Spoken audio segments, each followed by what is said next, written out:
Good morning students.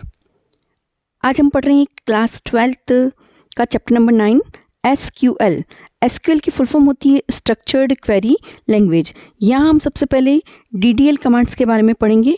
DDL जिसकी full form है data definition language. DDL statements कौन कौन से होते हैं? Create, show, use, DSC, drop, rename, ये सारे क्या होते हैं? डीडीएल स्टेटमेंट्स होते हैं।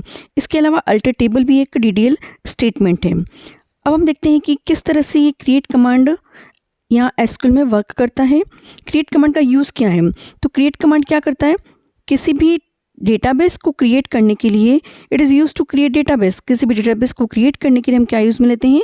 क्रिएट कमांड यूज़ में लेते हैं। फॉर एग्जांपल अगर मुझे जीएनपीएस स्कूल नाम का डेटाबेस बनाना है तो मैं कैसे बनाऊंगी? माई स्कूल प्रॉम्प्ट पर जाना है, क्रिएट के साथ में वर्ड काम में लेना है। हम क्या क्रिएट करें? डेटाबेस, और डेटाबेस का नेम क्या है? जीएनपीएस स्कूल। लास्ट में आपको सेमीकोलन लगाकर ये काम परफॉर्म करना है। जैसे ही आप एंटर की प्रेस करेंगे आपका डेटाबेस बनकर तैयार हो जाएगा।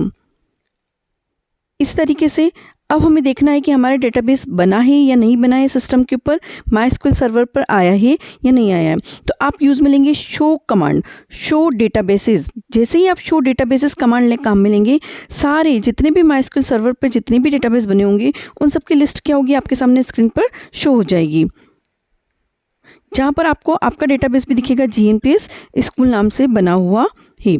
अब हमें ये मान लो डेटाबेस है और डेटाबेस के अंदर हमको टेबल क्रिएट करनी है।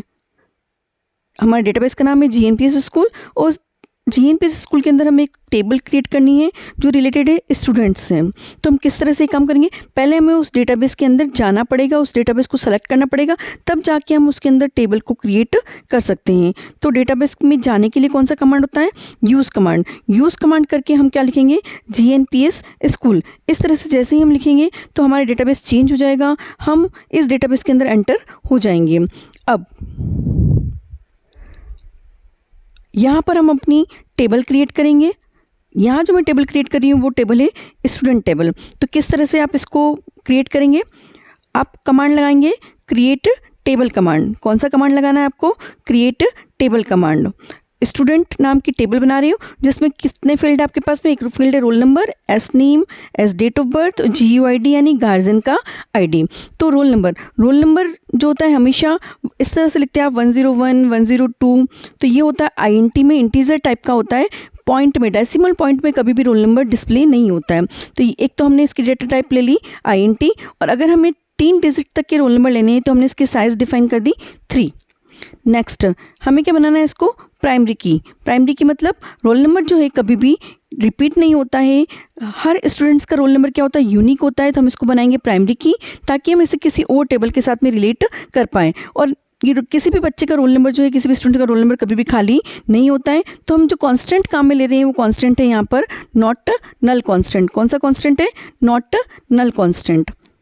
नेक्स्ट स्टूडेंट का नेम, ये हमने यहाँ पर जो मैक्सिमम साइज़ दी है वो है 20 कैरेक्टर, और इसकी जो डेटा टाइप डिफाइन की है VAR वेरिएबल कैरेक्टर।